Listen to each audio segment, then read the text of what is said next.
Assalamualaikum warahmatullahi wabarakatuh.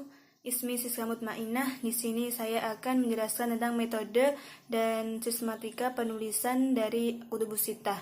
Yang pertama yaitu Sahih Bukhari. Metode dan sistematika penulisan dalam Sahih Bukhari yang pertama mengulangi hadis jika diperlukan dan memasukkan ayat-ayat Al-Quran.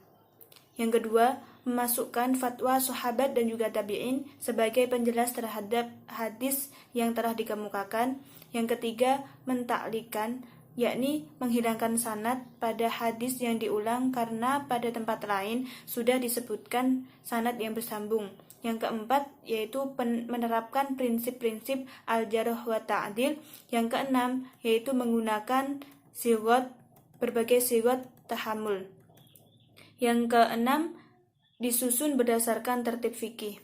Jadi Imam Bukhari ketika menulis hadis dalam Sahih Bukhari, beliau menggunakan metode dan sistematika tersebut.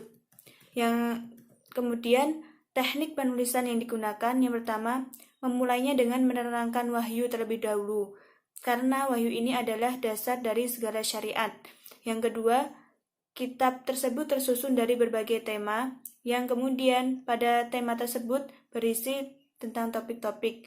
Yang ketiga yaitu pengulangan hadis disesuaikan dengan topik yang dikehendaki ketika mengistinbatkan hukum. Yang kedua yaitu Sahih Muslim. Metode dan sistematika penulisan dalam Sahih Muslim. Yang pertama, tidak memasukkan fatwa sahabat dan tabi'in untuk memperjelas hadis yang telah diriwayatkan. Yang kedua, menerapkan prinsip-prinsip jarh wa ta'dil. Yang ketiga, menggunakan berbagai sigot tahamul. Yang keempat, disusun berdasarkan tertib fikih. Yang ketiga yaitu kitab Sunan Abu Dawud. Metode yang dipakai oleh Imam Abu Dawud ini berbeda dengan ulama-ulama sebelumnya, yakni Imam Muslim dan juga Imam Bukhari. Beliau dalam menyusun kitabnya, beliau mengumpulkan hadis-hadis yang berkaitan dengan hukum dan dalam menyusunnya berdasarkan bab-bab fikih seperti bab toharoh, sholat, zakat, dan sebagainya dengan beraneka ragam kualitasnya dari yang sahih hingga ke dhaif. Yang kitab Sahih Bukhari dan juga kitab Sahih Muslim tadi hanya menerangkan hadis-hadis sahih saja. Ya, beliau Abu Dawud ini menerangkan dari hadis sahih hingga sampai ke dhaif. Kemudian dalam kitab ini beliau hanya menerangkan hadis-hadis yang berkenaan dengan fadhailul amal, yakni keutamaan-keutamaan amal saja. Beliau tidak memasukkan tentang kisah-kisah di dalam kitabnya. Dalam menyusun kitabnya, Imam Abu Dawud beliau mencukupkan diri dengan memaparkan satu atau dua buah hadis dalam setiap babnya, walaupun masih didapatkan sejumlah hadis sahih lainnya. Jadi Imam Abu Dawud ini hanya memaparkan satu atau dua buah hadis dalam setiap bab. Meskipun sebenarnya itu ada hadis sahih lainnya, namun beliau tetap memaparkan satu atau dua buah hadis. Bahkan secara tegas beliau menyatakan 4 buah hadis saja dari kitab ini sudah cukup menjadi pegangan hidup bagi setiap orang. 4 hadis tersebut yaitu yang pertama, ajaran dasar tentang niat dan keikhlasan yang menjadi dasar utama dalam setiap amal yang bersifat agama maupun dunia. Yang hadis kedua, tentang ajaran Islam yang mengajarkan umatnya untuk melakukan setiap yang bermanfaat bagi agama dan dunianya. Hadis ketiga, yaitu tentang mengatur orang lain, meninggalkan sifat egois, menjauhi sifat iri dan dengki. Dan hadis keempat yaitu dasar dari sifat warok, yakni dengan cara menjauhi yang muskil dan yang syubhat yang diperselisihkan oleh para ulama. Ya, jadi dalam kitab Sahih Muslim 4 dari hadis itu sudah bisa dijadikan pegangan oleh manusia. Yang keempat yaitu Sunan At-Tirmidzi. Metode-metode yang ditempuh oleh Sunan At-Tirmidzi yaitu yang pertama, mentakhrij hadis yang menjadi amalan para fuqaha. Ya, jadi Imam At-Tirmidzi ini mentakhrij hadis yang menjadi amalan para fuqaha. Salah satu kelebihan dari At-Tirmidzi ini yaitu mengetahui benar keadaan hadis yang ia tulis. Hal ini berdasarkan hasil diskusi dengan para ulama tentang keadaan hadis yang ia tulis. Dari 4 syarat yang ditetapkan oleh At-Tirmidzi yaitu sebagai standarisasi periwayatan, yaitu yang pertama, hadis-hadis yang sudah disepakati kesahihannya oleh Imam Bukhari dan juga Imam Muslim. Yang kedua, hadis-hadis sahih yang menurut standar kesahihan Abu Dawud, Imam Abu Dawud dan juga Imam An-Nasai, yaitu hadis-hadis yang para ulama tidak sepakat untuk meninggalkannya, dengan ketentuan hadis itu bersambung sanadnya dan juga tidak mursal.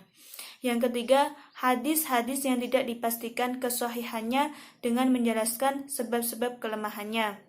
Yang keempat, hadis-hadis yang dijadikan hujjah oleh fuqaha, baik hadis tersebut sahih atau tidak.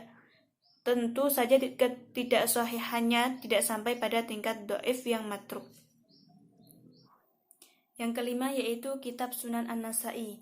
Dalam penyusunan Kitab Sunan An-Nasai ini, Imam Nasai menggunakan sistematika fikih dalam bentuk bab-bab yang menjelaskan berbagai hukum yang terkandung di dalamnya. Begitu juga tentang masalah istimbat, yakni pengambilan keputusan hukum yang diambilnya. Sistematika Sunan Kitab An-Nasai yaitu sebagai berikut. Yang pertama, dari bab pertama sampai dengan bab ke-21, kitab ini membahas tentang masalah toharoh dan juga sholat. Jumlah bab yang terbanyak adalah mengenai sholat.